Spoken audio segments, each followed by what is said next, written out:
नमस्कार, prime time news में आपका स्वागत है। 2024 के लोकसभा चुनाव का आखिरी चरण आज संपन्न हुआ। आखिरी चरण के संपन्न होने के बाद हमारी टीम ने, हमारे चैनल ने जो पूरे प्रदेश की सीटों का, मतदाताओं के रुझान का जो आकलन किया है, उस पर हम आज विश्लेषण करेंगे, चर्चा करेंगे। हमारे साथ जो लोग मौजूद हैं उनका हम परिचय करवा दें आपसे। राजनीतिक विश्लेषक हैं हमारे साथ सऊद अहमद जी, जियाउल्लाह खान जी हैं, ये सामाजिक कार्यकर्ता हैं और कांग्रेस के पुराने, एक तरीके से समझिए कि कांग्रेस का बहुत पुराना दौर आपने देखा है, वो परिपाटी देखी है।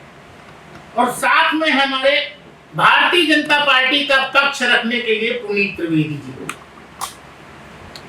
लेकिन सबसे पहले जो हम बात करने जा रहे हैं, इस चुनाव के विश्लेषण के साथ ही जो सबसे जरूरी चीज है, वो इस भीषण गर्मी में आखिरी चरण के चुनाव में तमाम लोगों की मृत्यु हुई, मतदान कर्मियों की मृत्यु हुई, गर्मी की चपेट में आकर के दुखद घटनाएं घटी। प्राइम टाइम न्यूज की ओर से हम उनको, उनके परिवार के लोगों को और उनके दोस्तों को अपनी संवेदनाएं प्रस्तुत करते हैं। इसी के साथ जो हमने महसूस किया वो ये कि अगर ये चुनाव एसी में बैठ करके निर्धारण करने वाले चुनाव आयोग के अधिकारियों को ये इस बात का एहसास होता कि आखिरी चरण तक पहुंचते पहुंचते चुनाव इस स्थिति में भीषण गर्मी में पहुंच जाएगा और उसका प्रभाव न केवल मतदान कर्मियों पर पड़ेगा बल्कि मतदाताओं पर भी पड़ेगा। हो सकता है कि अगर मौसम की स्थिति सामान्य होती तो चुनाव के नतीजे भी अलग होते। नतीजे क्या होंगे ये हम अभी नहीं कह सकते, ये तो 4 जून भी पता चलेंगे। लेकिन जो हमारी टीम ने, चैनल के हमारे पत्रकारों ने ग्राउंड लेवल पर जब काम किया है, जो लोगों के बीच में, मतदाताओं के बीच में जाकर के उन्होंने जो चीज अनुभव की है, रीड की है, अध्ययन किया है, आज हम उस पर चर्चा करेंगे कि उत्तर प्रदेश की 80 लोकसभा सीटों पर दलीय स्थिति क्या है।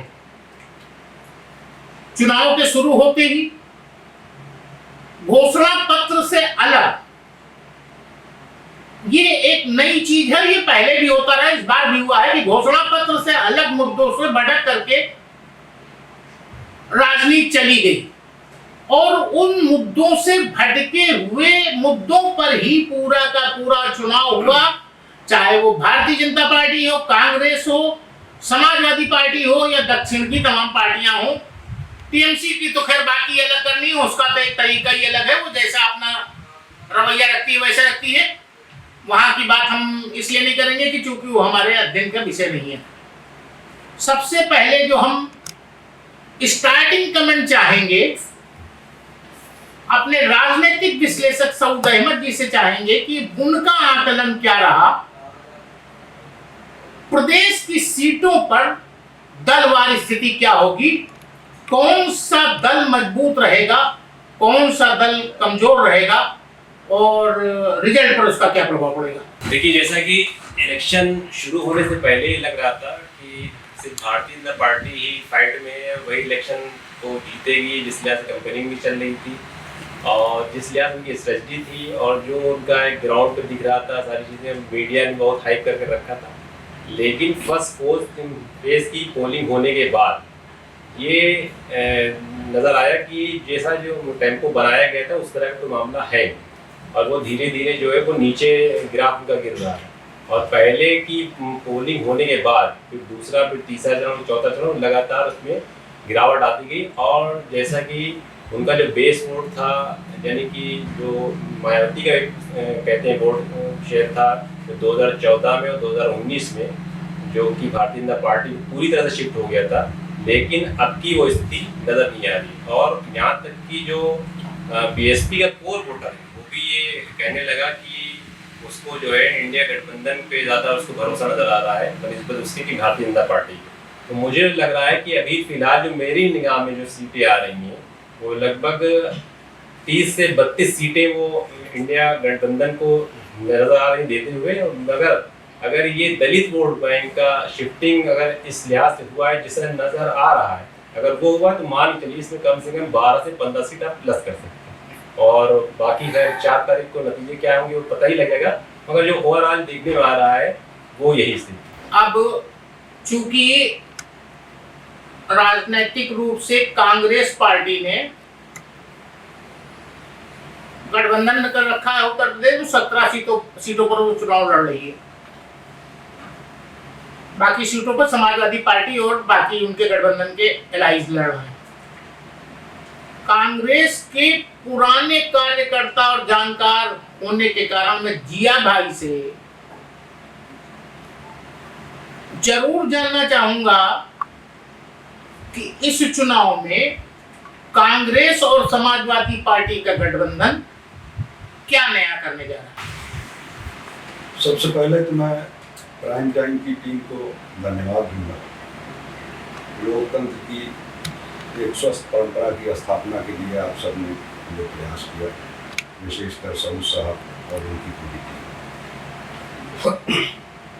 जैसा कि आपने अपनी भूमिका में तमाम चीज़ें स्पष्ट कर दी, उसी संदर्भ को मैं आगे बढ़ाने का प्रयास करूँगा। आपका ये जानना है कि साहब समाजवादी पार्टी और कांग्रेस का गठबंधन की बात नहीं है, एक इंडिया गठबंधन का गठन हुआ। उस इंडिया गठबंधन के उसके ये सब सहयोगी हैं। कांग्रेस राष्ट्रीय पार्टी है, प्रमुखता से उसने इसमें अपनी भूमिका निभाई, ठीक है, और हर स्तर पर उसने गठबंधन को बचाने के लिए और लोकतंत्र को बचाने के लिए जो यथासंभव कुर्बानी हो सकती थी वो देकर उसने बचाया। जैसा कि आपको स्मरण होगा कि चुनाव से पूर्व विपक्ष के तमाम लोग ये इल्जाम लगा रहे थे कि ये गठबंधन बढ़ जाएगा। देश के बड़े महत्वपूर्ण लोग इंडिया की जगह इंडी कहने लगे। इस पर आपकी राय जरूर जानना चाहूंगा। आप पत्रकार हैं, आप सबका भी एक बड़ा दायित्व है कि अगर समाज में कोई गलत परिपाटी या परंपरा शुरू हो तो निर्भीक तरीके से उसमें आपको अपना पक्ष रखना चाहिए।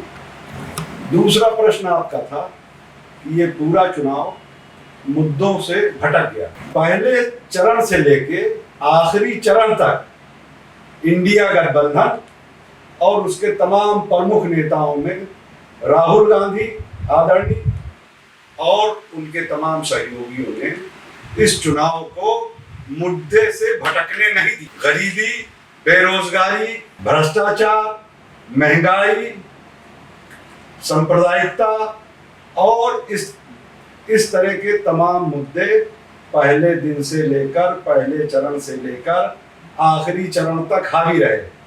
यहाँ तक कि जब कांग्रेस ने अपना घोषणा पत्र जारी किया तो उस घोषणा पत्र को मैं धन्यवाद दूंगा विपक्ष के उन तमाम लोगों को जिन्होंने अपनी शैली में लोगों तक पहुंचाने का काम किया। और उसी का ये नतीजा है कि लोगों को, मतदाताओं को, आम लोगों को ये लगने लगा कि ये साधारण चुनाव नहीं है, ये चुनाव बहुत से प्रश्न लेकर आया हुआ है। उसमें लोकतंत्र की सुरक्षा का भी प्रश्न है, उसमें संविधान की सुरक्षा का प्रश्न है। अब आगे हम फिर आपसे बात करेंगे, लेकिन अब हमारे साथ भारतीय जनता पार्टी भी यहाँ सदस्य मौजूद हैं और फिर उनसे भी हम कमेंट ले लें कि इस चुनाव में भारतीय जनता पार्टी क्या बेहतर करने जा रही है और कितना उसने चुनाव को अपने हाथों में पकड़ करके रखा है। भारतीय जनता पार्टी टोटल 80 में 80 सीटें जीतेगी। इसको हम मतलब हमारा बिल्कुल कंफर्म है।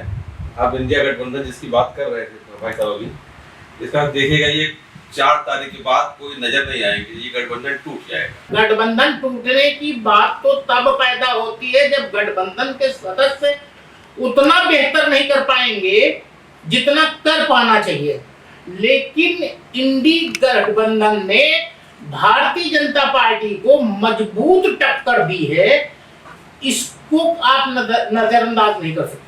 ये कौन कह रहा है? ये तो इंडी के लोग कह रहे हैं ना कि ये जबरदस्त टक्कर दी है। टक्कर कुछ नहीं है, ये सब कहने की बात है। आप देखिएगा 4 तारीख को 80 की 80 सीटें आएंगी, पुनः मोदी जी फिर से प्रधानमंत्री बनेंगे।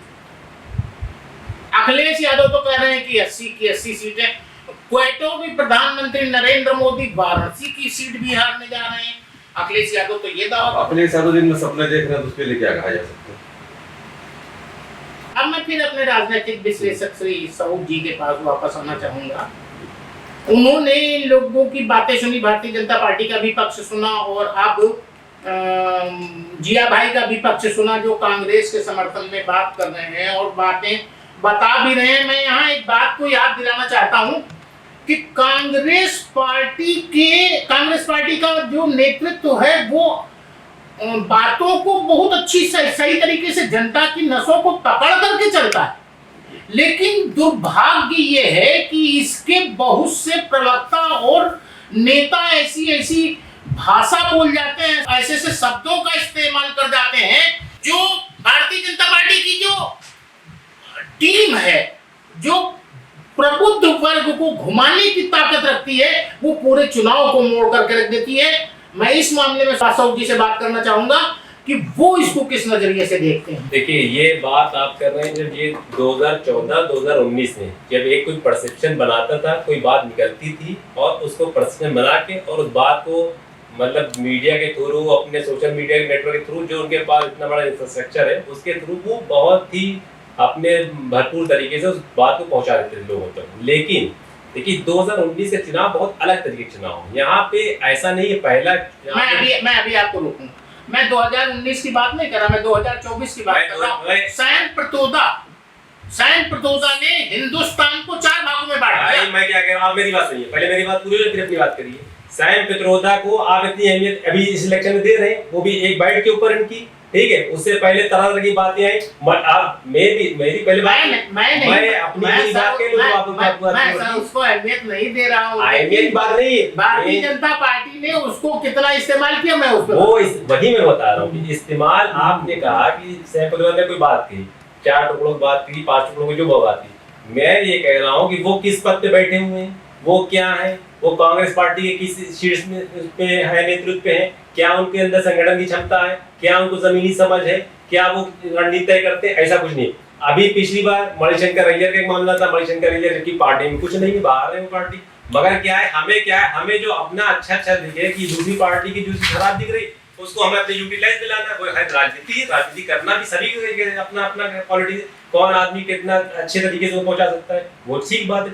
लेकिन मगर इस चुनाव में ऐसी कई बार कोशिशें हुई जो चीजों को डाइवर्ट करने की, भाई हमारे माननीय मोदी जी ने नहीं डाइवर्ट करने की कोशिश की, कई बार की, कई तरह अलग अलग स्टेजों पे अलग बातें की। अभी जो मैनिफेस्टो को मोनोपोलाइज कर दिया एक लिहाज से कि ये अगेंस्ट उसके है और ये मुसलमानों का है और ऐसा वैसा कहा नहीं गया। राजनीति है, चलेगी कि भाई उनको इलेक्शन जीतना है, हर आदमी अपनी तरह से कर, मगर जो मतदाता इस आपकी जो 2024 में वोट किया उसमें महंगाई, भ्रष्टाचार, बेरोजगारी, बढ़ती हुई महंगाई, इसके खिलाफ एक लिहाज से वोट किया और इसके खिलाफ ही वो काम कर रहा था। और जो भी इलेक्शन ये बना हुआ, इसको आम जनता ने ही इलेक्शन बना दिया। इसमें बहुत ज्यादा रोल आप क्या बोलते हैं अखिलेश यादव किसी का नहीं है, मगर इसमें क्या है, जो लोग त्रस्त थे उन्होंने अपना वोट सीधे शिफ्ट करने की कोशिश की कि इंडिया गठबंधन को दिया जाए और मौका उनको दिया जाए। ये हम वापस लाते हैं हम आपको उत्तर प्रदेश में, क्योंकि हम लोग भटक गए, हम लोग देशी राजनीति पर, राष्ट्रीय राजनीति पर चले गए, क्योंकि वहाँ चर्चा होना जरूरी था। वो त्रिवेदी जी ने ऐसी बात कह दी कि 80 की 80 सीटें हम जीत रहे थे, इसलिए उस पर भाई त्रिवेदी जी भाई मैं क्या कह रहा हूँ, मैंने कोई पार्टी तो है नहीं, बात समझिए, ठीक है। मुझे तो जुल्दी का, मैं तो ये कह रहा हूँ कि 80 से इंडिया गठबंधन ले, मैंने सी बात की। ये तो पार्टी के हैं, पार्टी के ये अपना फर्ज भी ये बताएंगे भी चीज को, ठीक है, इनके भाई उनको अपनी बात कहनी। हमें तो जो जमीन पे दिख रहा है, मैं कह रहा हूँ 30-32 सीट क्यों, मुझे ग्राउंड पे जो नजर आ रहा है कि इतनी सीटें जीते। और जो मैंने कहा कि अगर ये वोट बैंक जो मायावती का फेस वोट था, जो खबरें आ रही, जो नीचे लोगों को पता लगा कि अब की जो उनका मतदाता था बीएसपी का, तो ये लगा कि हमारा वोट या तो इनडायरेक्टली बीजेपी को चला जाएगा, तो वो शिफ्ट हुआ जाके आपके इंडिया में। अगर वो हुआ है तो आप मान चलिए कि 12 से 15 सीटें इसमें प्लस ही जाएंगी। ये मेरी आप बात नोट कर लीजिए। ये तो ये चलिए, इस पर तो हम मान और लेते इसके हैं लिए अगर दूसरी बात, आप जिया साहब मौजूद है, आप इनसे पूछ सकते हैं कि पुराने वो मैं समय बाद में करूंगा। मैं पहले आता हूँ। अब जो है पश्चिमी उत्तर प्रदेश में 2-3 सीटें बहुत महत्वपूर्ण है। नंबर 1 कैराना सभा जीत लेगी।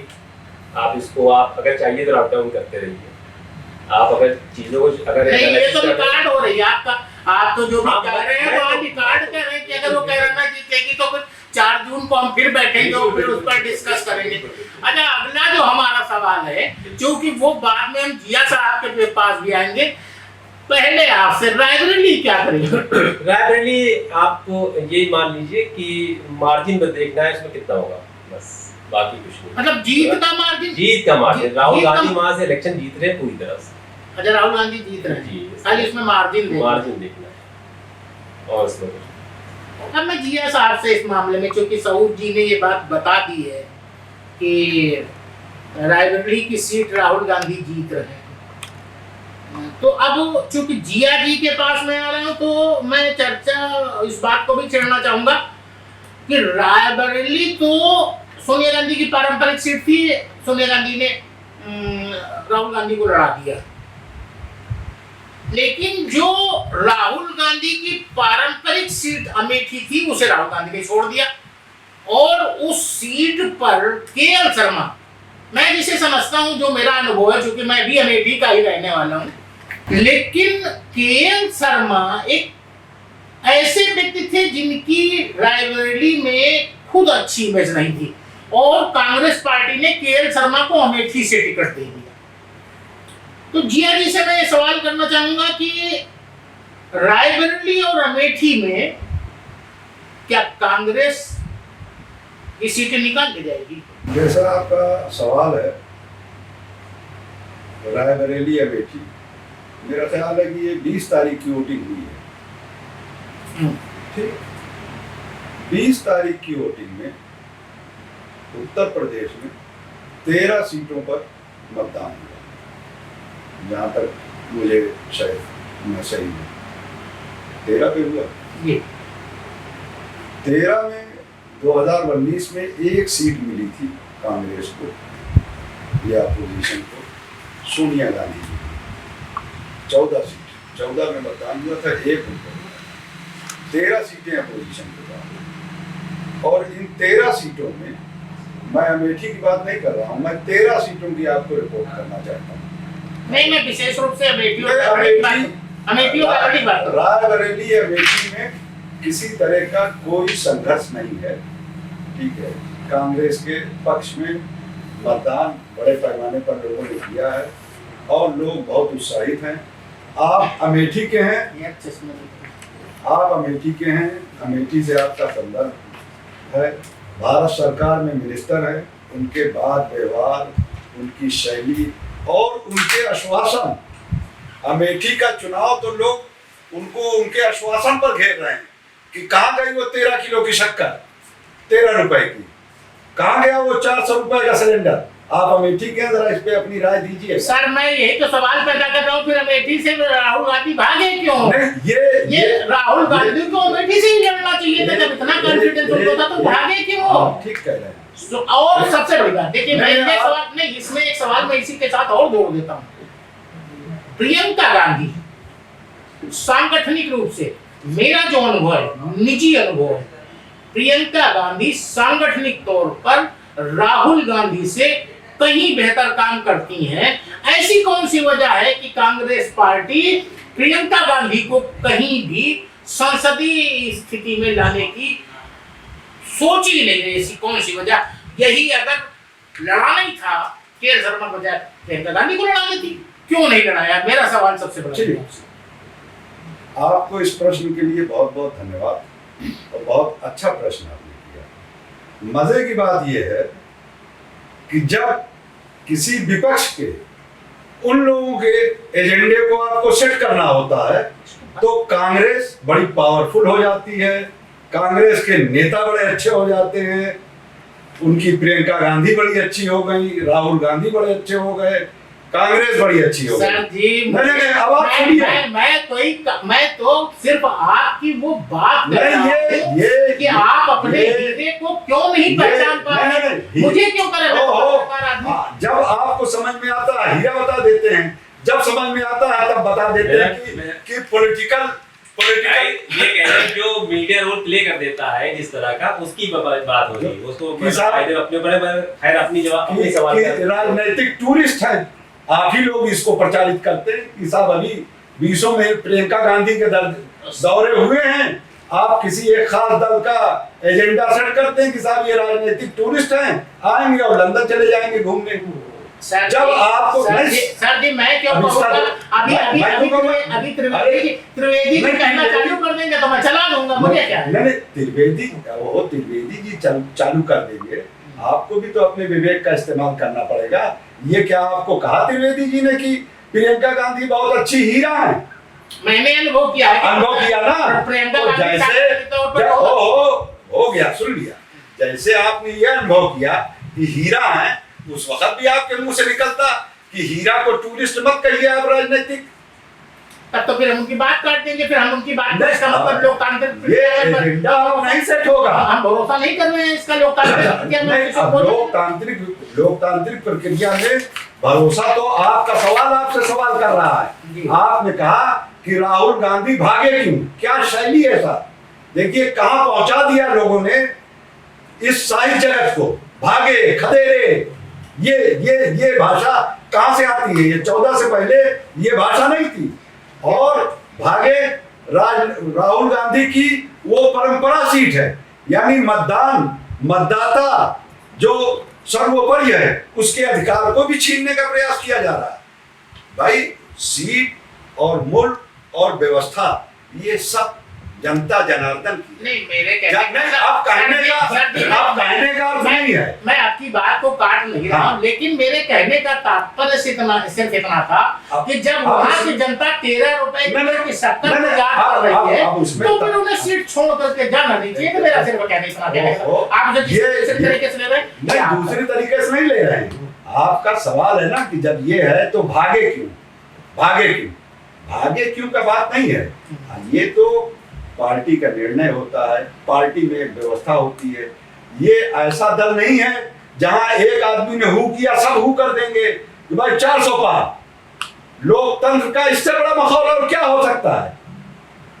क्या जरूरत है जनता जनार्दन की बात करने की? इस पर आप नहीं सवाल उठाएंगे, इस सवाल को हम बराबर उठाते हैं। और पहले दिन जब 400 पार हुआ तो आखिरी दिन भैंस और बकरी पर आ गया, इस पर आप सवाल नहीं उठाएंगे। आपको किसी ने रोका था? आप भी ये 400 कह रहे थे, आप कहते हैं हम 425 लेंगे।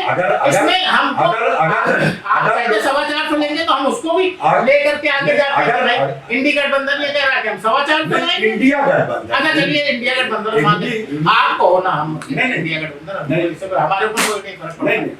आपके संबोधन में भी ये होना चाहिए, आप लोगों का रटा रटाया संबोधन ना बोलिए। आप उनका संबोधन मैं इसे क्लियरिफाई कर दूं क्योंकि साउथ जी ने भी उसी बात पे टोक दिया है। साउथ जी की बात और है, आप ऑफिशिएट कर रहे हैं इस प्रोग्राम में। ऑफिशिएट नहीं, अगर आप नहीं कर रहे हैं तो कोई बात नहीं। सर जी एक सेकंड, नहीं अगर आप नहीं कर रहे हैं ऑन कैमरा, आप कह रहे हैं कि आप ऑफिशिएट नहीं कर रहे हैं तो कोई बात नहीं। मैं चूंकि साउथ जी ने भी उस बात पे मुझे टोक दिया है, इसलिए मैं उसे क्लेरिफाई कर देना जरूरी समझता हूं कि या तो मैं इंडिया को हूं, देखिए समझिए, आप भी समझ लीजिए, अगर आप कहो तो सिर्फ इंडिया को, गठबंधन मत कहो। और अगर गठबंधन आप बोल रहे हो तो फिर अलायंस जो लास्ट वर्ड है उसका एक अलायंस वो फिर हटाओ, दो में से एक आपको हटाना पड़ेगा, या तो इंडिया बोलो या गठबंधन बोलो, दो में से आपको हटाना पड़ेगा। अगर आप इंडी बोलते हो तो मैंने इंडी चलिए गठबंधन फिलहाल कोई विषय नहीं है, कोई विषय नहीं सर, वो इसलिए ना विषय ये विषय दूसरा है। जिस विषय में बात कर रहे हैं उसी बात कर रहे हैं। विषय से भटकी हुई हाँ, बात विषय से भटकी बात है। जो विषय है वो विषय आप कह रही है। चलिए। और सवाल ये है कि आप सब बराबर, अभी आपको कहेंगे तो आप कहेंगे लोगों का मैं छाप देता हूँ, तो चलिए भाई, लोगों की हमेशा ये रही कि साहब यहाँ कार्यकर्ताओं का सम्मान नहीं होता, ठीक है। एक पुराने कार्यकर्ता को, एक आम साधारण आदमी को वहाँ उम्मीदवार बनाया गया, और तब तक धैर्य रखें जब तक कि मतपेटियों के रिजल्ट और उनके जो निर्देश है मतदाताओं के, वो हमारे आपके सामने ना आ जाए, ठीक है। अभी तो कयास ही लगाया जा रहा है, कयास। और हर आदमी को, हर पक्ष को इस बात की छूट है, जैसे हमारे भाई पुनीत जी ने, मैं इनको धन्यवाद दूंगा, इनके हौसले की तारीफ करूंगा, ठीक है, कि इन्होंने कह दिया कि 80 में से 80 सीटें भारतीय जनता पार्टी जीत जब उनका नेता कह रहा है 400 लेके अपने आएंगे, तो वो उनकी पार्टी का कार्यकर्ता 80 कैसे ले रहा था, फिर कौन सी ये आप तो समीक्षक है ना, आप तो इसको अपने दृष्टिकोण से आपको देखना है, आपको उनके नेता या उनके पार्टी के, उन्होंने तो मैंने कहा ना भाई, मगर आपको तो अपने दृष्टिकोण से देखना है, ठीक है, कि अगर ये इतना ये हो रहा है, इस तरह से मतदाता आए हैं, इस तरह से मतदान हुआ है, इतने चरणों में हुआ है, लगातार मीडिया रिपोर्ट करता रहा है, रिपोर्ट में मीडिया ने भी मान लीजिए अगर 4 सीट पे ही कंटेस्ट दिखलाया है, तब भी वो 76 हो जाएगी। तो बहरहाल मतदाताओं को आज चुनाव संपन्न हो गया है, लेकिन शाम रायबरेली अमेठी तो क्लियर कर रायबरेली अमेठी बता तो रहा हूँ, वहाँ कोई लड़ाई ही नहीं है, ना राहुल गांधी से आदरणीय कोई लड़ाई है, ना पंडित के शर्मा साहब से कोई लड़ाई है। ये रिजल्ट देखिएगा 4 तारीख के बाद, तो मैं आपको बताऊंगा। जिया भाई के वर्जन पर पुनीत त्रिवेदी जी क्या कहते हैं, उनका क्या नजरिया है? क्योंकि 80 सीटों में से फिर 2 सीटें तो घटी नहीं। भाई आपकी बात का पूरा सपोर्ट करता हूँ। आप गुप्ता जी, जब इतनी अच्छी बात थी तो स्मृति ईरानी के खिलाफ राहुल गांधी को लड़ना चाहिए था, उनको रायबरेली नहीं जाना चाहिए था। ये आप बताइए, उनको वही लड़ना चाहिए था, उनको वहां जाने की जरूरत क्या पड़ी? सोनिया गांधी को पहले से हार का डर था, इसीलिए वो खुद चुनाव नहीं लड़ी, उन्होंने राहुल गांधी को बलि का बकरा बना दिया। सोनिया गांधी को तो खैर आयु के हिसाब से, उनकी हेल्थ के हिसाब से उन्होंने नहीं लड़ा, ये ना हेल्थ की बात ही नहीं, स्वास्थ्य उनका इस काबिल नहीं था, ये तो मैं भी मानता हूँ, आपको मानना चाहिए। हम यहाँ पे आपकी बात का सपोर्ट करते हैं। स्वास्थ्य नॉमिनेशन में आई, इसके अलावा क्या उनको घर वोट मांगती थी क्या वो इसके पहले कभी?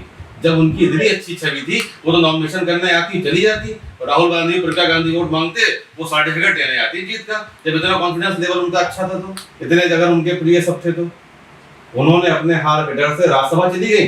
तबियत खराब है, स्वास्थ्य खराब है, तो राज्यसभा कैसे जाती? कैसी बात करते हैं आप लोग? ये भारतीय जनता पार्टी का डर है उनको अपने की हारने का, कि उनको लगा कि हार जाएंगे तो बड़ी उनकी इंसल्ट होगी। उन्होंने पहले ही सरेंडर कर दिया कि राहुल गांधी लड़ा दिया, और राहुल गांधी इतने कॉन्फिडेंस में थे तो उनको अमेठी छोड़ने की जरूरत क्या थी? भारतीय जनता पार्टी भी फंस गई रायबरेली में, आखिरी टाइम तक वो नहीं डिसाइड कर पाई कि यहाँ लड़ कौन रहा है और उनके सामने कैंडिडेट किसे खड़ी करना है।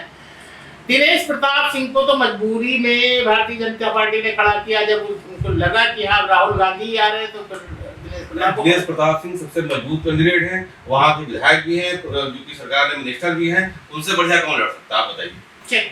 अब ये प्रोडक्ट तो ये कांग्रेस का ही है, मेरी बात अब वो जो भी आप कह लें, तो अब आपकी खैर समय जिया भाई भी हमारे सीनियर यहाँ पे बैठे हुए। मैं जो ओवरऑल जो हमने अभी तक देखा इस खासकर चुनाव में, जो एक सामाजिक प्रतिष्ठा, एक जो राजनीतिक प्रतियोगिता अलग होती थी, मगर एक जो दुश्मनी की एक बात, उसमें स्तर में गिरावट आई। आप इससे बात सहमत होंगे, ठीक है? और मैं चाहूंगा इस पे एक बात हो कि ये जो पॉलिटिकल में जीते हारे को एक अलग मसला है, वो एक अलग चीज होती है, मगर जिस लिहाज से ये राजनीतिक गिरावट आ रही है लोगों में, और जो नए राजनेता बन रहे हैं धीरे धीरे, जो किसी भी पार्टी को, उनकी भाषा और शैली अलग अलग तरह की हो रही है, जो कि हमें लगता है आने वाले फ्यूचर के लिए, भारत के लिए, खासकर भारत के लोकतंत्र के लिए ये अच्छा संकेत नहीं है। इस पे मैं आपकी थोड़ी सी एक मतलब पंक्ति चाहूंगा, इसलिए क्योंकि आपको भी लोग देख रहे हैं और वो इस मैसेज को जाने कि आने वाला भविष्य जो है वो उज्जवल भविष्य और अच्छा भविष्य सभी का। ये आपका प्रश्न भी बहुत ही योग्य प्रश्न और समय की मांग है ये प्रश्न। जिस पर आपकी चिंता और आपकी भावनाओं का मैं आदर करता हूँ और कदर करता हूँ, मगर आपकी इजाज़त से भाई पुनीत त्रिवेदी जी की एक बात को मैं थोड़ा स्पष्ट करना चाहता हूँ कि कांग्रेस में और आप जिस दल को रिप्रेजेंट कर रहे हैं, दोनों की सोच में यही सबसे बड़ा फर्क है। कांग्रेस सेवा भाव से चीज़ों को देखती और समझती और करती है। सर्टिफिकेट लेने के लिए ये दूसरे दल की ये व्यवस्था है। सर्टिफिकेट लेके जाने के बाद 5 साल वो अपने स्वास्थ्य के कारण जनता की सेवा और उनकी वो उपलब्धता नहीं हो सकती थी, इसलिए उनको ये बड़े भारी मन से निर्णय लेना पड़ा। नहीं, इस बात में तो मैं भी आपका समर्थन हाँ। करता हूँ। हाँ। सोनिया जी ने राज्यसभा जाने का जो निर्णय लिया सही था, वो स्वास्थ्य के और हिसाब से। दूसरी बात थी आपकी कि राज्यसभा चली गई। राज्यसभा में देश की समस्याओं और देश के तमाम मसलों को उठाने तक का ही दायित्व होता है, मगर खास क्षेत्र में और क्षेत्र के लोगों के संपर्क में और उनके उसमें जो एक जनप्रतिनिधि को पूरा समय देना पड़ता है और पूरा प्रयास करना पड़ता है, उसके लिए उनका स्वास्थ्य उनको आज्ञा नहीं दे रहा था। सर्टिफिकेट लेने की उनको जरूरत नहीं है। 14 से लेकर और 24 आ गया। लोग ये जरूर कहते हैं कि साहब कोई वोट नहीं है, कोई समर्थन नहीं है, मगर अटैक सिर्फ उसी पर है। अटैक सिर्फ उसी पर है। अब आपने सऊद साहब ने जो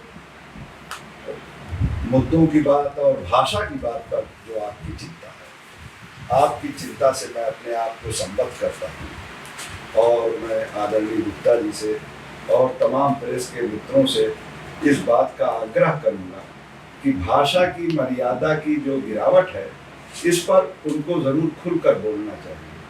और ख़ासकर जो सर्वोच्च पदों पर बैठे लोग हैं, अगर उनके मुख से इस तरह के शब्द निकलेंगे मुजरा करने के, ठीक है, और दूसरी तरफ वो नारी शक्ति बंधन की बात करेंगे।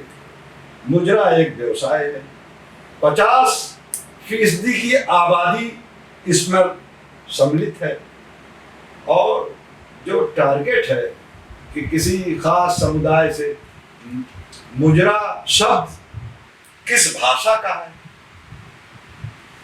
आदमी ने आम तौर पर सोचा कि भाई उर्दू भाषा से जुड़ता है, उर्दू भाषा का ये शब्द ही नहीं है। एक किसी खास समुदाय को टारगेट कर दिया और इस पर तो बराबर डिबेट होना चाहिए कि साहब अभी तक मुझे तो नहीं याद है, आपको याद होगा तो आप करेक्ट कर देंगे कि भाषा की मर्यादा की इस तरह की गिरावट और इसके जो सूत्रधार परम आदरणीय हमारे हैं, ठीक है, अब उनके विवेक के ऊपर मैं क्या कहूँगा, और उनके सारे प्रयास को जनता ने 4 तारीख को नकार देगी अपने फैसले से, मेरा ये विश्वास है।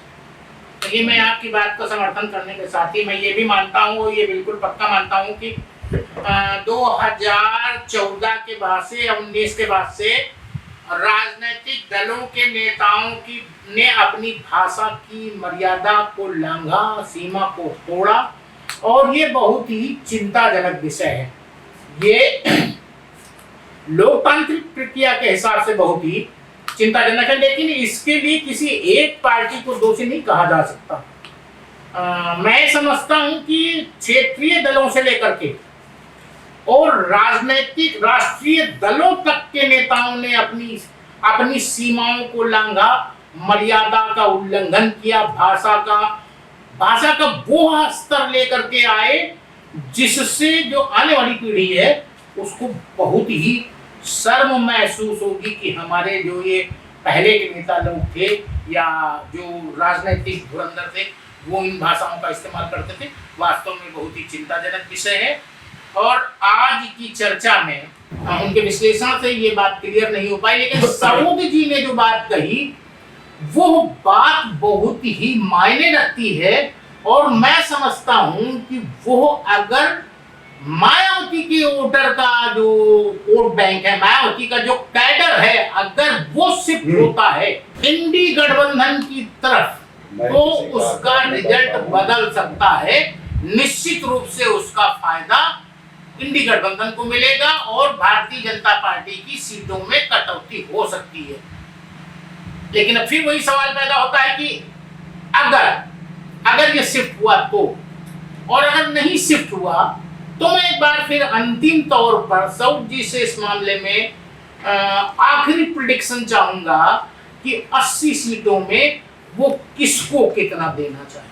नहीं, जैसा मैंने कहा कि जो ओवरऑल अभी जो टेंटेटिव मोटा मोटा दिख रहा है वो 30 से 32 सीटों का मैंने बताया, व्यू बता दिया कि ये लगभग गठबंधन को आ रही। अगर इसमें ये जो वोट बैंक मायावती का शिफ्ट होता है तो उसमें 10-12 से 15 सीट प्लस की जा सकती है। और अगर मान लीजिए ये सिर्फ एक गुब्बारा ही के तौर पर रहा, जैसे कि 2014 में रहा, फिर 19 में रहा, तो उसमें बहुत ज़्यादा फिर सीटों का बहुत ज़्यादा डिफरेंस नहीं आएगा, और वो तो आपका आने वाली 4 तारीख को पता लग जाएगा। आज की डिबेट में मैं प्राइम टाइम न्यूज की ओर से भाग लेने वाले सभी साथियों का, सहयोगियों का धन्यवाद करता हूं और आशा करता हूं कि 4 जून के रिजल्ट में हमारे प्राइम टाइम न्यूज ने जो व्याख्या की है वो धरातल पर उतरती दिखाई देगी। इसी आशा के साथ हम 4 जून का इंतजार करेंगे। नमस्कार।